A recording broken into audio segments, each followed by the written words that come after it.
Fall is coming, so it's time to paint your garden in fiery fall hues. In this video, I'm going to share some of my favorite red and orange plants for your fall garden, so let's get right into it. First up is Dwarf Gilla. This grows in zones 5 through 9 in full sun to part shade, and it's great for small gardens because it only gets 2 to 3 feet high and 2 to 3 feet wide. It flowers from April through May, providing an important nectar source for butterflies and essential pollinators. In the summer, it has this beautiful bluish green foliage, and then as the temperatures dip in autumn, it turns this beautiful bright fiery reddish orange color that you see on the screen here. Next is Bottlebrush Legends of the Small. This grows in zones 4 through 9 in full sun to part shade, and another great one for small gardens because it only gets 2 to 2.5 feet high by 2 to 3 feet wide. And this is again another Gilla. It has 3 seasons of interest and flowers abundantly in the spring, providing that reliable source of nectar for the early pollinators. And same as the last one, it has the blue-green foliage that erupts into this fantastic fall color. Every autumnal color you can think of blends together beautifully in this little frame, making this little guy a serious talking piece for your landscape. This variety is also very shade tolerant and deer resistant within reason. Next up is Spartan Northern Highbush Blueberry. This grows in zones 5 through 7 in full sun, and it gets about 5 to 6 feet high and 4 to 5 feet wide. Beautiful in season and out. It has white blooms in the spring to attract pollinators, delicious, very large blueberries for fresh eating and baking. The Spartan Northern Highbush Blueberry brings a wonderful upright growth habit to the landscape and this fiery orange-red fall color. This is Sweetspire Scentlandia. It's a native cultivar that grows in zones 5 through 9, and it's both sun and shade tolerant. It gets about 2 to 3 feet high and 2 to 3 feet wide, so again, great for smaller gardens. This is a proven winner's color choice variety. Scented long bottle brush style white flowers in the summer, and it has glossy green foliage that turns this beautiful red and burgundy in the fall. It handles periodic drought really well, and it works in wet soil, and it's also fairly deer resistant. Flamethrower Redbud tree is just an amazing tree, isn't it? Look at those colors. This grows in zones 5 through 9 in full sun to part shade, and it's on the smaller size for a tree, 15 to 20 feet high and wide. What I love about redbud trees in general is their heart-shaped foliage. So when this one emerges in the spring, it actually has a burgundy red color and it turns yellow, and then it gets green as it matures. So it's got like a huge blend of all different colors. And as each leaf grows, you'll see all the different colors on all the different branches. So it sort of looks like this all year long, not just in the fall. So while it's great for fall color, you can expect this mingled color palette throughout the season. Next is Bush Honeysuckle or Deer Villa Firefly Nightglow. I've covered this shrub quite a bit on this channel because I love it so much. This grows in zones 3 through 7. It's both sun and shade tolerant and a very small size at 2 to 3 feet high by 2 to 3 feet wide. Firefly Nightglow is a really cold hardy native cultivar of bush honeysuckle. It has these yellow trumpet-like flowers in late spring through early summer, a really striking burgundy foliage in spring and summer, and then this burgundy turns red in the fall. It's an easy care shrub, it's low maintenance, and a great soil stabilizer. So if you have any slopes or embankments that may need erosion control, this is a great option. Like I said, it grows in anywhere from full sun to shade, so very adaptable, and deer tend to leave it alone. So definitely one to check out. Arrowwood Viburnum, the variety Brandywine here, grows in zones 5 through 9 in full to part sun, and it gets about 5 to 6 feet high and wide. This variety of viburnum doesn't need a pollinator, so you can have one in your garden and still get all of the berries on it. It has showy glossy leaves, and it blooms white in mid to late spring. The foliage changes to this incredible reddish maroon color in the autumn, and the berries transform on this shrub from green to shades of vivid pink and blue throughout the fall season. So you're not only getting the color from the foliage, but also from these beautiful berries. You'll have a mix of colors on the shrub from that too. Next up is Elite PJM Rhododendron. This grows in zones 4 through 8 in full sun to part shade. It gets about 4 to 5 feet high and wide, so a very reasonably sized shrub. It's great for foundation plantings. It gets these beautiful lavender pink radiant blooms. It's just covered in blooms in April. It's one of the very early bloomers of the season. It's very cold hardy and it's easy to care for. This is technically considered a broad-leafed evergreen shrub, so the leaves will stay on it all year long, even through the winter.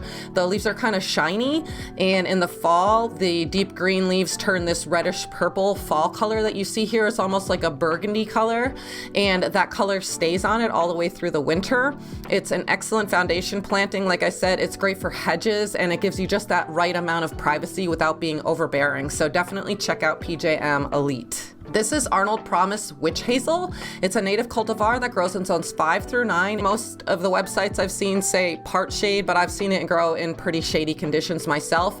This is a smaller tree or a large shrub at 15 feet high and wide. I think everyone should have a witch hazel. I always say that because it's got amazing 4-season interest. It's got this beautiful open spreading habit, and it has these flowers with wavy clear yellow petals and little red cups in the center, and they appear very early in spring, almost late winter. So it really brings in the spring for you, and they're fragrant too. And it's also great for fall because it has this blazing orange fall foliage. This one's also a real problem solver plant. It's a great understory tree beneath old shade trees. It likes acidic soil, but it'll grow in clay soil as well. And it's fairly adaptable to all different kinds of soil types. So it's not very picky, and lots of bang for your buck throughout all of the seasons. Up next is Autumn Brilliance Serviceberry tree. This grows in zones 4 through 9.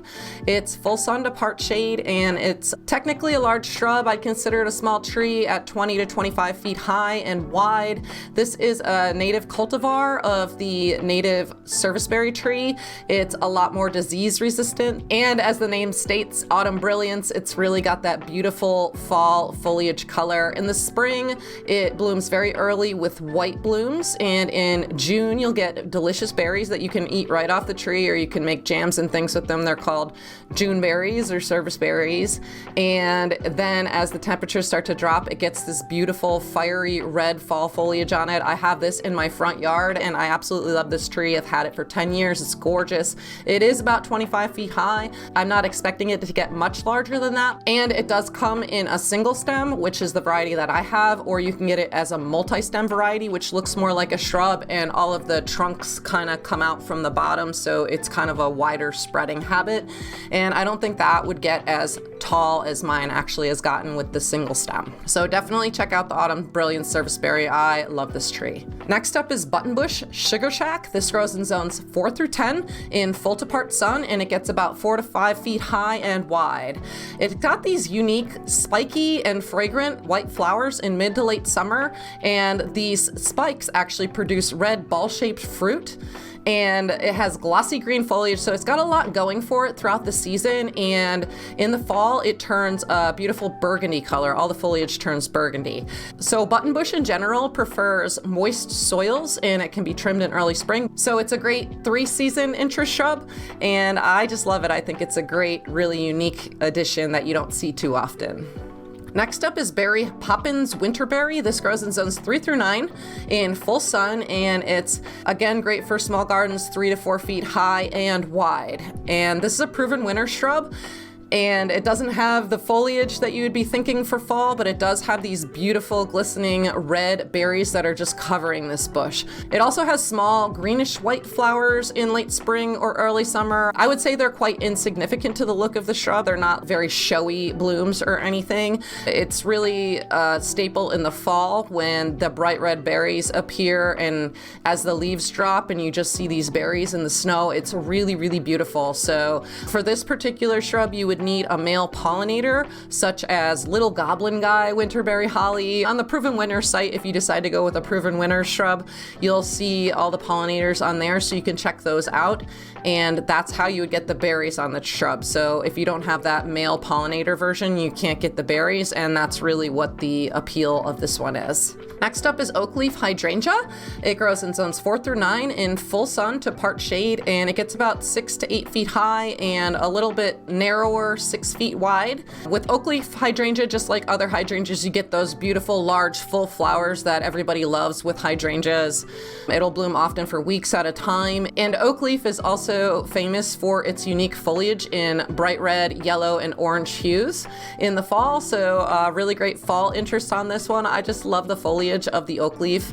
And oak leaves are native to the southeastern United States. So if you live there, definitely grab this one too. This is Autumn Magic Black Chokeberry, and it grows in zones 3 through 7 in full sun to part shade. It gets about 4 to 6 feet high and wide. And Autumn Magic Black Chokeberry blooms with fragrant white flowers in May, giving way to edible deep purple, almost black berries that birds also love. You can share with them. They'll try to steal them on you. When it's not in bloom, it still has this really beautiful deep green glossy foliage. And then when fall comes, the glossy leaves transform into these fiery reds and purples that you're seeing on the screen here. So it's a really beautiful, again, another like 3-season interest shrub for your garden that's really a standout in the fall. And of course, like I always say, this isn't an exhaustive list, so if I've missed your favorite red or orange plant for fall, please leave it in the comments below for us so we can all check out and see what each other is growing. And if you want to learn more about designing a landscape that looks amazing, not just in the fall, but in all 4 seasons, I invite you to check out my Design Your 4-Season Garden course. I'll teach you how to create a planting plan that has continuous blooming from spring through fall, and then how to add winter interest to your landscape in a step-by-step way. And all of the links to the plants mentioned in this video are also in the description right below here. If you want to check them out, I'll even leave links in there so that you can purchase them online from some of my favorite nurseries. And if you like this video, you're also going to love my other plant list videos. I recently did another video with fall plants with yellow foliage, so you may want to check that one out too. And I'll see you over in the next video. Bye for now.